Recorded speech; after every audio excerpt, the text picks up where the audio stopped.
Sejak manusia mulai menuliskan ingatan kolektifnya, wilayah padang rumput luas Eurasia selalu hadir sebagai ruang yang diselimuti kegelisahan dan kekaguman. Hamparan tanah tanpa batas yang membentang dari tepi Eropa Timur hingga jantung Asia ini melahirkan bangsa-bangsa pengembara yang hidup selaras dengan kuda, angin, dan perpindahan tanpa henti.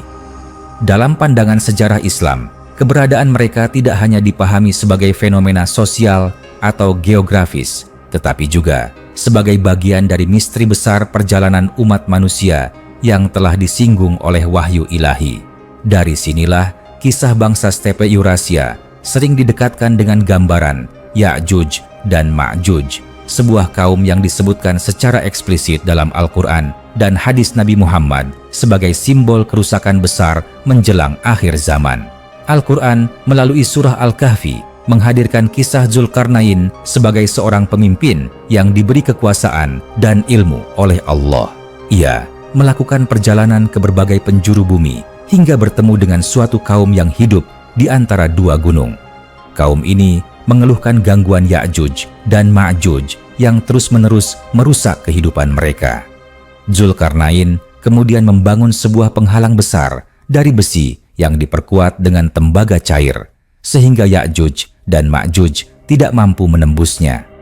Narasi ini menjadi fondasi utama dalam khazanah Islam untuk memahami keberadaan kaum misterius tersebut. Sejak masa awal Islam, para ulama berusaha mengaitkan kisah ini dengan realitas dunia yang mereka kenal.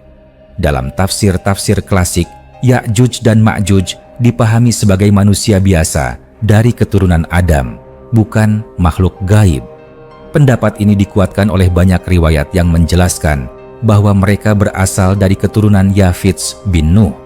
Dalam tradisi sejarah Islam, Yafits sering diasosiasikan sebagai nenek moyang bangsa-bangsa yang mendiami wilayah utara, berbeda dengan Sem dan Ham yang keturunannya menyebar ke wilayah lain. Dari sinilah muncul benang merah awal yang menghubungkan Ya'juj dan Ma'juj dengan bangsa-bangsa Eurasia Utara yang hidup di wilayah stepe. Bangsa-bangsa stepe sejak masa kuno dikenal memiliki karakter yang keras dan dinamis. Mereka tidak terikat pada kota atau pertanian menetap, melainkan hidup dari penggembalaan dan perburuan. Mobilitas tinggi menjadikan mereka sulit dikendalikan oleh kekuatan politik yang mapan. Dalam catatan sejarawan Muslim seperti Al-Mas'udi, bangsa-bangsa dari wilayah utara digambarkan memiliki keberanian luar biasa, namun seringkali juga membawa kehancuran bagi wilayah yang mereka serbu. Gambaran ini selaras dengan sifat Ya'juj dan Ma'juj yang digambarkan dalam Al-Quran sebagai kaum yang melakukan kerusakan di muka bumi. Seiring berjalannya waktu, gelombang demi gelombang bangsa stepe muncul dalam sejarah. Bangsa Skythia dan Sarmatia pada masa awal, kemudian Hun yang mengguncang Eropa, disusul oleh bangsa-bangsa Turk yang mendominasi Asia Tengah, hingga akhirnya Mongol yang menaklukkan wilayah sangat luas. Dalam dunia Islam, serbuan Mongol meninggalkan luka yang sangat dalam. Kota-kota ilmu dan peradaban dihancurkan, perpustakaan dibakar, dan jutaan manusia terbunuh. Peristiwa ini membuat banyak ulama dan sejarawan Muslim merasa seolah-olah nubuat tentang Ya'juj dan Ma'juj mulai menampakkan bayangannya dalam realitas sejarah.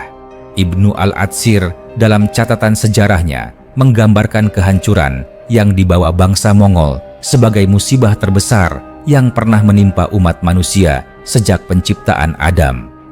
Ungkapan ini mencerminkan betapa dahsyatnya dampak psikologis dan spiritual dari serbuan bangsa stepe terhadap dunia Islam. Meski demikian, para ulama besar tetap menjaga kehati-hatian dalam menyimpulkan. Mereka menegaskan bahwa tidak setiap bangsa perusak dapat langsung disamakan dengan Ya'juj dan Ma'juj yang sejati, karena kemunculan Ya'juj dan Ma'juj merupakan tanda besar akhir zaman yang memiliki ciri-ciri khusus. Hadis Nabi Muhammad memberikan gambaran yang sangat kuat tentang peristiwa tersebut. Disebutkan bahwa menjelang hari kiamat, Ya'juj dan Ma'juj akan dilepaskan oleh Allah dan mereka turun dari setiap tempat yang tinggi. Jumlah mereka sangat banyak hingga memenuhi bumi.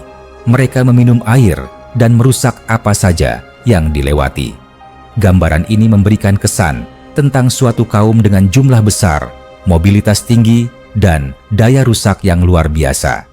Para ulama menjelaskan bahwa peristiwa ini akan terjadi setelah turunnya Nabi Isa dan setelah terbunuhnya Dajjal, sehingga ia berada dalam kerangka waktu eskatologis yang jelas.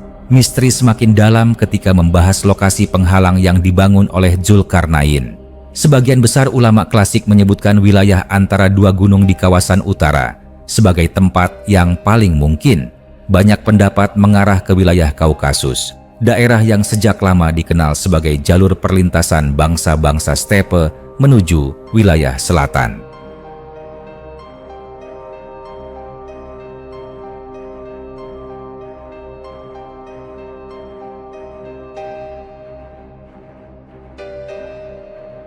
Secara geografis, wilayah ini memang menjadi pintu masuk alami dari padang rumput Eurasia ke kawasan peradaban Timur Tengah.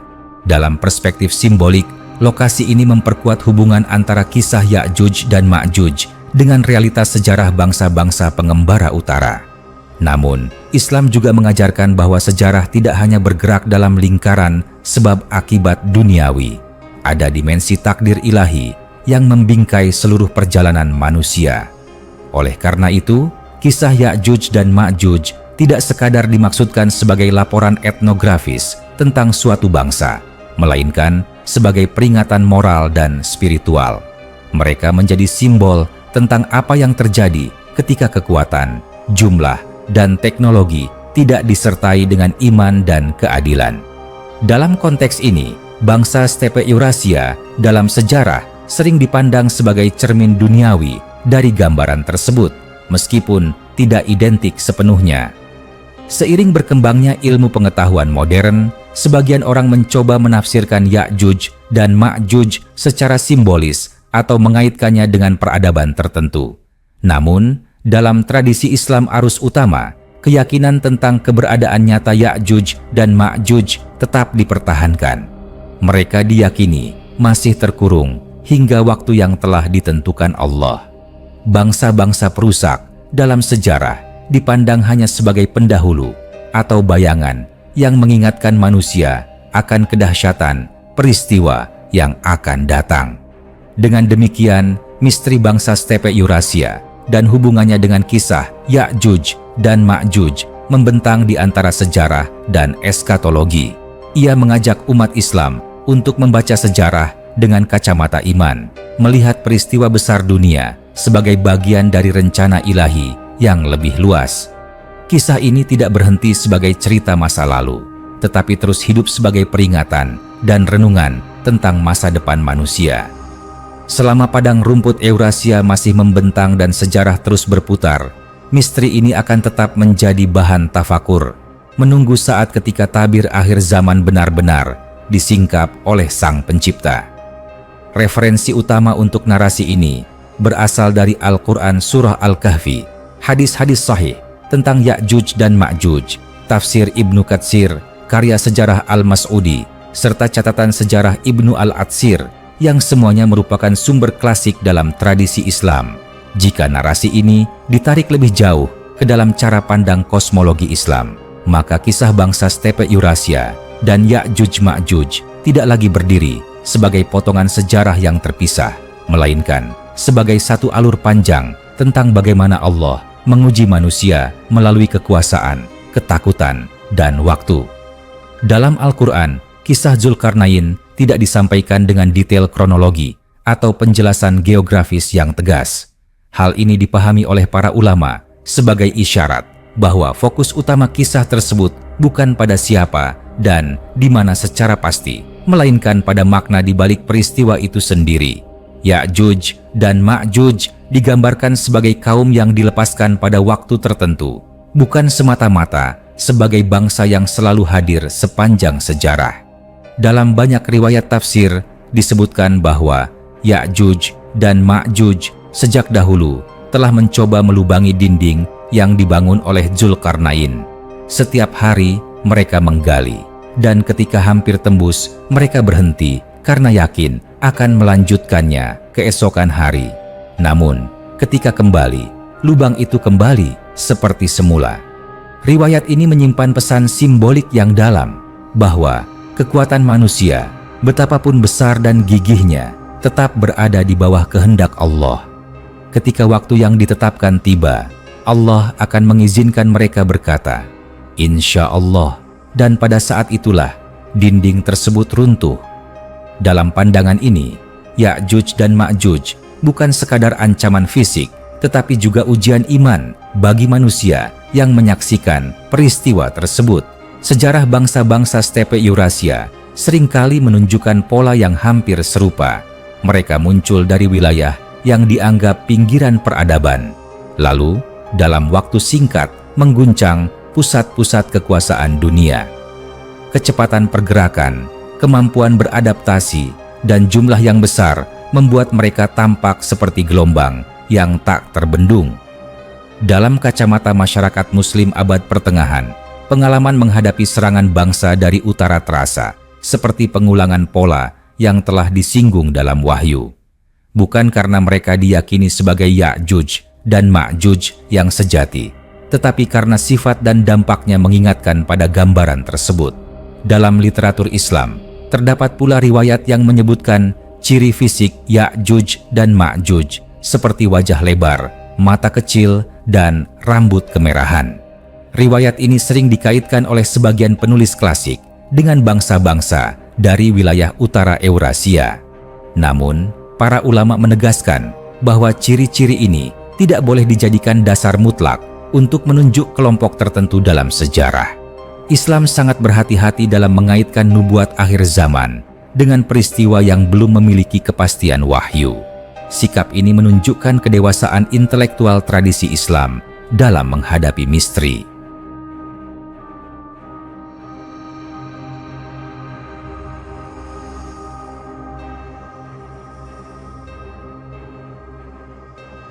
Seiring waktu, dunia Islam juga mengalami fase kebangkitan dan penyesuaian.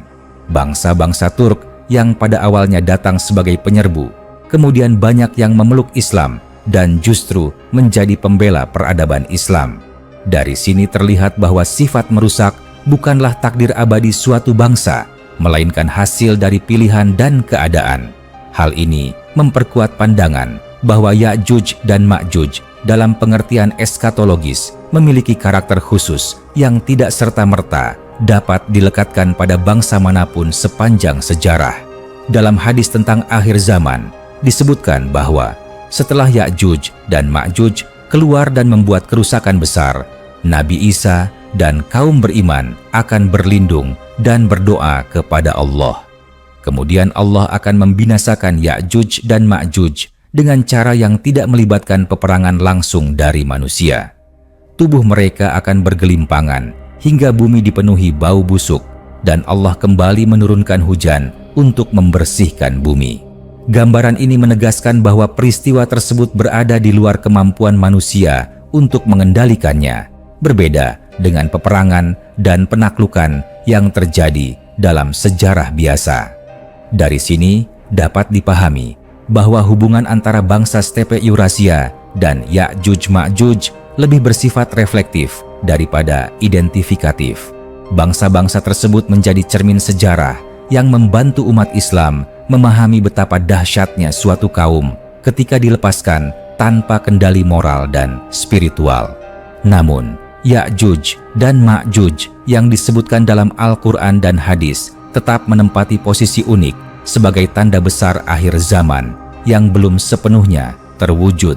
Narasi ini mengajarkan bahwa sejarah menurut Islam bukanlah garis lurus menuju kemajuan semata, melainkan rangkaian ujian yang berulang. Setiap kali manusia merasa aman dan berkuasa, Allah mengingatkan bahwa kekuatan sejati hanya miliknya. Bangsa stepe Eurasia dengan segala misteri dan kedahsyatannya menjadi bagian dari pelajaran tersebut. Mereka hadir dalam sejarah sebagai pengingat bahwa peradaban dapat runtuh, ilmu dapat musnah, dan manusia dapat kembali ke titik rapuhnya dalam sekejap. Dengan demikian, kisah Ya'juj dan Ma'juj tetap terbuka untuk direnungkan, bukan untuk dipastikan secara tergesa-gesa. Islam mengajarkan keseimbangan antara iman kepada hal gaib dan kewaspadaan terhadap spekulasi berlebihan. Selama manusia masih hidup di dunia, kisah ini akan terus mengiringi perjalanan sejarah sebagai bayangan peringatan bahwa suatu hari akan datang peristiwa besar yang melampaui seluruh tragedi yang pernah dikenal manusia. Jika benang kisah ini terus ditarik lebih dalam, maka akan tampak bahwa pembahasan Ya'juj dan Ma'juj dalam Islam sebenarnya menyentuh inti cara pandang terhadap sejarah manusia itu sendiri. Dalam pandangan dunia Islam, sejarah bukan sekadar kumpulan tanggal, perang, dan pergantian kekuasaan, melainkan medan tempat sunnatullah bekerja. Bangsa bangkit dan runtuh bukan hanya karena strategi atau teknologi, tetapi karena hukum ilahi yang mengikat seluruh umat manusia. Disinilah kisah bangsa stepe Eurasia menjadi relevan, karena mereka sering muncul sebagai alat perubahan besar yang mengguncang tatanan dunia. Dalam Al-Quran, kerusakan di muka bumi selalu dikaitkan dengan kesombongan dan ketidaktaatan manusia. Ya'juj dan Ma'juj disebut sebagai kaum yang melakukan kerusakan, bukan sekadar karena mereka kuat, tetapi karena mereka tidak tunduk pada nilai ketuhanan. Dalam sejarah bangsa-bangsa stepe, pola serupa sering terlihat. Ketika mereka bergerak sebagai penakluk tanpa batas moral, kehancuran menjadi jejak yang mereka tinggalkan. Namun, ketika sebagian dari mereka menerima Islam dan nilai-nilai keadilan, mereka justru menjadi pelindung peradaban dan pembangun kekuasaan yang stabil. Transformasi ini menunjukkan bahwa Islam memandang sifat merusak bukan sebagai identitas ras atau wilayah, melainkan sebagai kondisi spiritual. Para ulama klasik sering menekankan bahwa salah satu hikmah disembunyikannya detail pasti tentang Ya'juj dan Ma'juj adalah agar manusia tidak terjebak dalam rasa aman palsu. Jika identitas mereka dipastikan secara jelas dalam sejarah, maka manusia akan menganggap ancaman itu telah berlalu. Padahal, pesan utama dari kisah ini adalah kewaspadaan yang berkelanjutan. Setiap generasi diuji dengan fitnahnya sendiri, dan Ya'juj dan Ma'juj adalah puncak dari rangkaian fitnah tersebut. Dalam hadis Nabi Muhammad disebutkan bahwa ketika Ya'juj dan Ma'juj keluar, kaum beriman akan merasa sangat terdesak hingga mereka tidak mampu melawan dengan kekuatan fisik. Mereka hanya mampu berdoa dan berlindung kepada Allah. Ini memberikan pelajaran bahwa pada titik tertentu dalam sejarah, kemampuan manusia mencapai batasnya. Teknologi, senjata, dan organisasi tidak lagi menjadi penentu utama. Yang tersisa hanyalah hubungan manusia dengan Tuhannya. Dalam konteks ini, kisah Ya'juj dan Ma'juj mengajarkan kerendahan hati kolektif umat.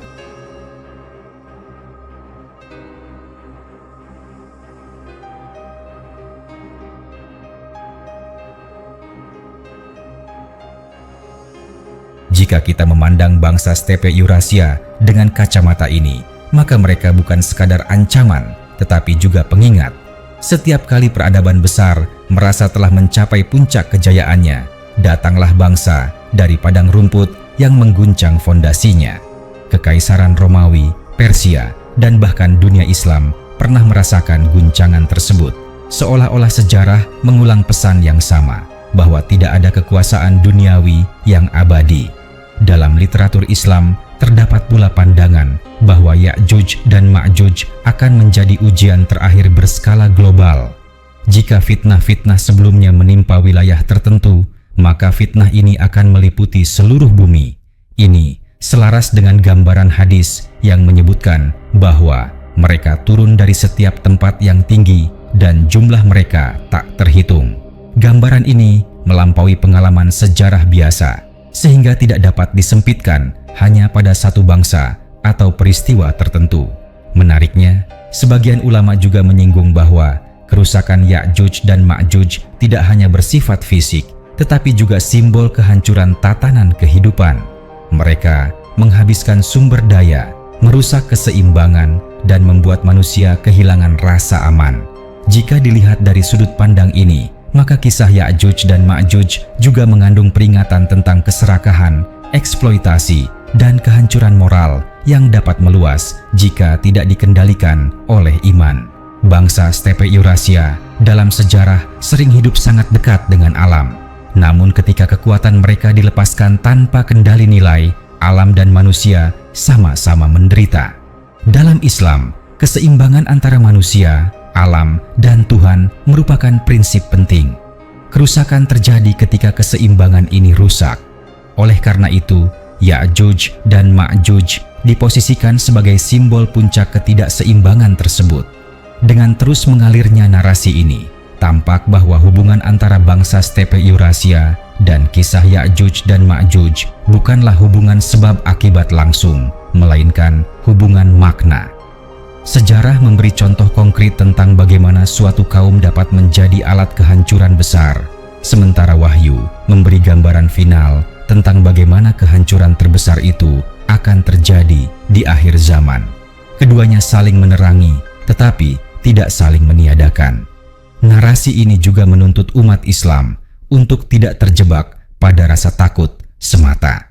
Dalam hadis yang sama tentang Ya'juj dan Ma'juj, terdapat kabar gembira bahwa setelah mereka dibinasakan, bumi akan kembali subur dan penuh berkah.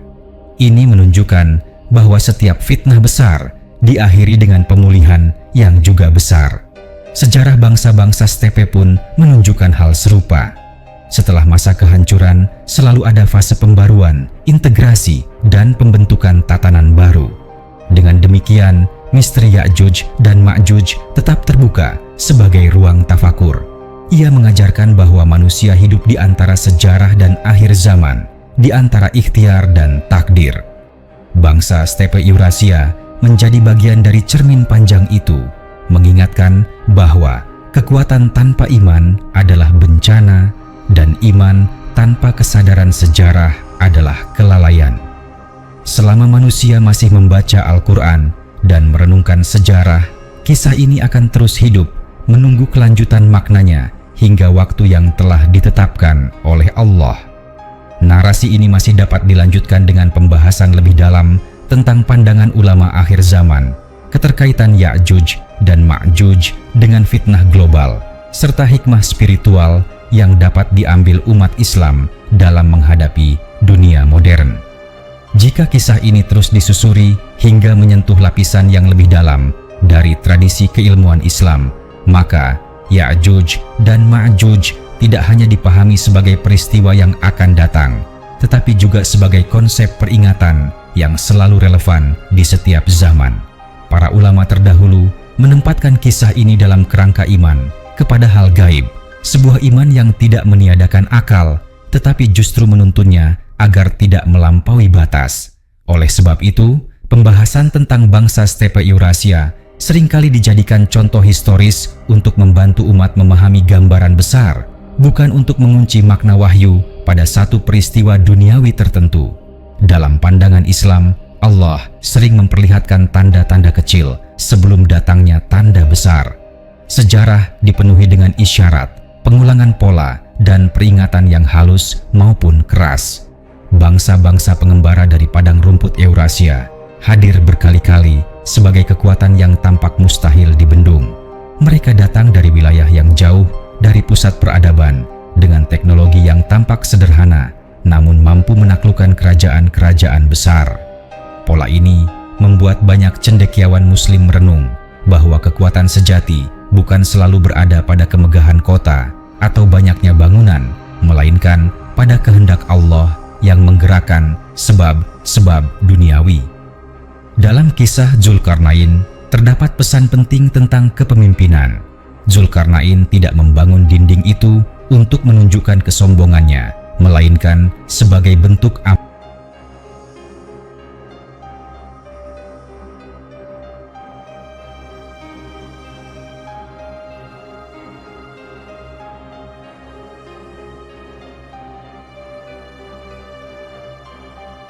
Ia menegaskan bahwa kekuatan yang dimilikinya adalah rahmat dari Allah. Ketika dinding itu selesai, ia tidak mengklaim keabadian bangunan tersebut, melainkan mengatakan bahwa ketika janji Allah datang, maka dinding itu akan hancur. Pernyataan ini menjadi kunci dalam memahami Ya'juj dan Ma'juj. Tidak ada benteng duniawi yang mampu menahan ketetapan ilahi ketika waktunya tiba. Jika dibandingkan dengan sejarah bangsa stepe Eurasia, terlihat bahwa banyak peradaban membangun tembok, benteng, dan sistem pertahanan untuk menahan serangan dari utara. Tembok besar di wilayah Timur Asia, benteng-benteng di kawasan Kaukasus, dan garis pertahanan Romawi, semuanya menunjukkan ketakutan yang sama. Namun, sejarah juga menunjukkan bahwa pada akhirnya tidak ada tembok yang benar-benar abadi. Semua runtuh, baik oleh kekuatan militer, perubahan politik, maupun faktor waktu. Ini selaras dengan pesan Al-Quran bahwa segala sesuatu selain Allah bersifat fana. Sebagian ulama menekankan bahwa hikmah terbesar dari kisah Ya'juj dan Ma'juj adalah membentuk sikap batin umat Islam. Manusia diajarkan untuk tidak terlalu bergantung pada stabilitas dunia. Ketika dunia terasa aman, iman sering melemah. Ketika dunia terguncang, iman diuji. Bangsa-bangsa stepe Eurasia dengan seluruh sejarah penaklukannya sering menjadi alat ujian tersebut. Mereka datang membawa ketakutan, tetapi juga memaksa manusia untuk kembali merenungkan makna kekuasaan dan ketergantungan kepada Allah. Dalam hadis tentang akhir zaman, disebutkan bahwa setelah Ya'juj dan Ma'juj dibinasakan, bumi akan mengeluarkan keberkahannya hingga satu buah dapat mengenyangkan banyak orang. Gambaran ini menunjukkan bahwa kerusakan besar bukanlah akhir dari segalanya. Dalam Islam, kehancuran selalu diikuti dengan pemulihan, dan kesempitan diikuti dengan kelapangan. Sejarah pun menunjukkan hal yang sama. Setelah gelombang kehancuran besar, sering muncul fase integrasi budaya, pembaruan hukum, dan kebangkitan ilmu, meskipun membutuhkan waktu yang panjang. Menarik untuk direnungkan bahwa bangsa-bangsa stepe Eurasia yang dahulu ditakuti, dalam perjalanan sejarah juga menjadi bagian dari peradaban Islam. Banyak dinasti besar Islam berasal dari bangsa-bangsa ini. Mereka membangun kota, melindungi ilmu, dan menyebarkan Islam ke wilayah yang luas. Fakta ini menegaskan kembali bahwa Islam tidak memandang sejarah dalam hitam dan putih. Suatu kaum tidak ditakdirkan selamanya sebagai perusak atau pembangun. Yang menentukan adalah iman, keadilan, dan pilihan moral. Oleh karena itu, mengaitkan Ya'juj dan Ma'juj secara langsung dengan satu bangsa tertentu sepanjang sejarah dianggap sebagai penyederhanaan yang berbahaya. Ulama selalu mengingatkan agar umat tidak tergesa-gesa dalam mengklaim telah menyaksikan tanda besar akhir zaman. Sikap tergesa-gesa ini justru dapat melemahkan iman dan menjerumuskan pada spekulasi yang tidak berdasar. Islam mengajarkan keseimbangan antara keyakinan dan kesabaran. Jika narasi ini dibawa ke konteks manusia modern, maka pelajaran Ya'juj dan Ma'juj menjadi semakin relevan. Dunia kini terhubung tanpa batas, sumber daya dieksploitasi secara besar-besaran, dan kekuatan destruktif manusia mencapai tingkat yang belum pernah ada sebelumnya. Dalam kacamata iman, semua ini mengingatkan pada gambaran kerusakan yang meluas. Namun, Islam tetap mengajarkan harapan. Selama manusia kembali kepada nilai ketuhanan, keadilan, dan keseimbangan, pintu rahmat tetap terbuka. Dengan demikian, kisah bangsa stepe Eurasia dan Ya'juj Ma'juj berjalan sejajar sebagai dua lapisan cerita. Yang satu adalah sejarah yang dapat dibaca dalam buku dan reruntuhan kota. Yang lain adalah janji dan peringatan ilahi yang menunggu waktu pemenuhannya. Keduanya mengajarkan bahwa manusia hidup di bawah hukum yang lebih besar dari dirinya sendiri.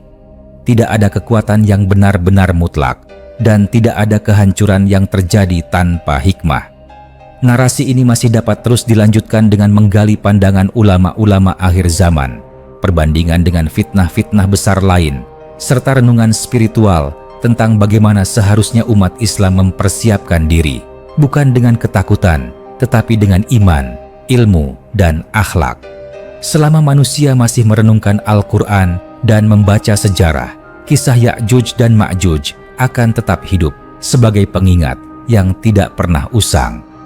Jika alur ini terus dibiarkan mengalir, maka perlahan tampak bahwa kisah Ya'juj dan Ma'juj dalam Islam sesungguhnya mengajarkan cara membaca zaman, bukan sekadar menunggu sebuah peristiwa besar yang akan datang.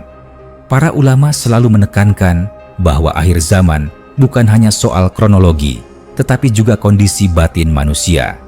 Ketika manusia kehilangan arah, tenggelam dalam keserakahan, dan memutus hubungan dengan nilai ketuhanan, maka hakikat Ya'juj dan Ma'juj mulai terasa, meskipun dinding mereka belum benar-benar runtuh secara fisik.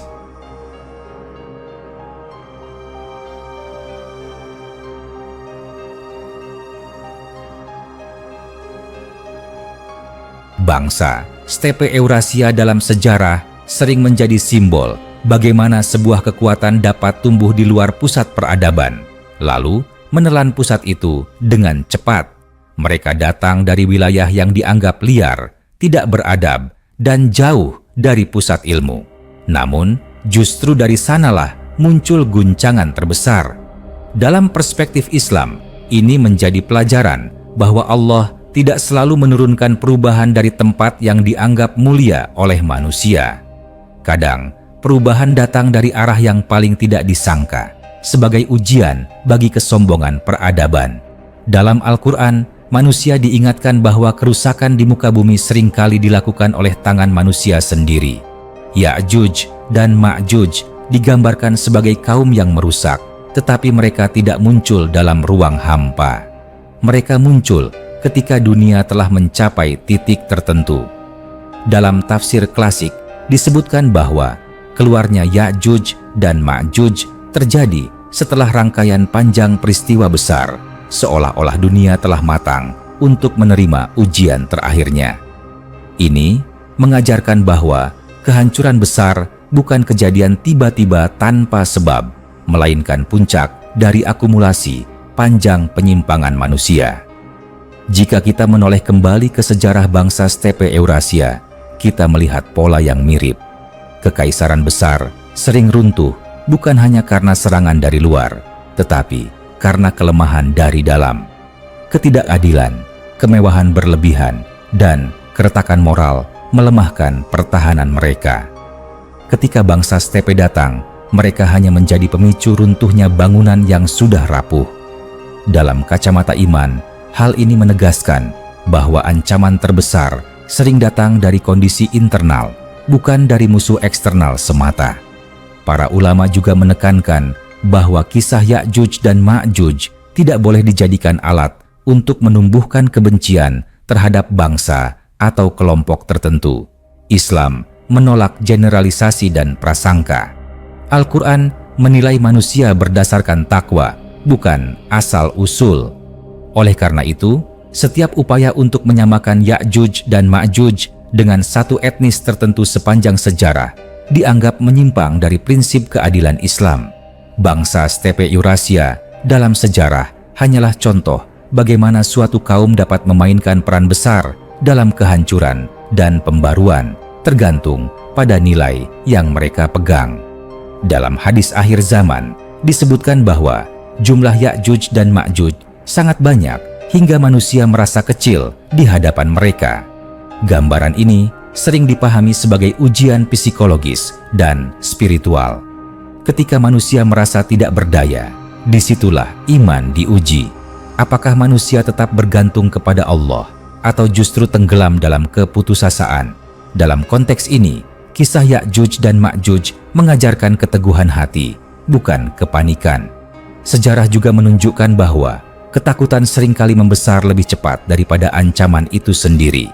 Bangsa stepe Eurasia sering digambarkan secara berlebihan sebagai monster tanpa kemanusiaan.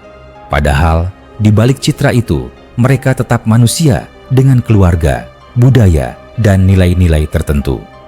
Islam mengajarkan keseimbangan dalam menilai. Bahaya harus diwaspadai, tetapi kemanusiaan tidak boleh dihapus. Prinsip ini penting agar umat Islam tidak terjebak dalam narasi ketakutan yang merusak akhlak. Jika ditarik lebih dalam lagi, kisah Ya'juj dan Ma'juj juga berbicara tentang waktu. Allah menahan mereka hingga waktu yang telah ditentukan. Penahanan ini menunjukkan bahwa sejarah berjalan dalam kendali ilahi, bukan kebetulan.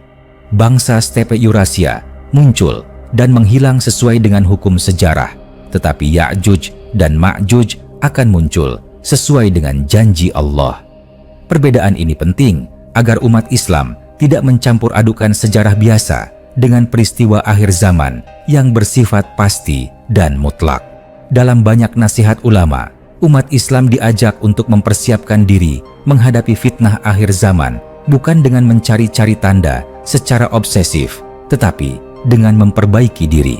Iman yang kuat, ilmu yang benar, dan akhlak yang lurus adalah benteng sejati, lebih kuat daripada tembok besi manapun.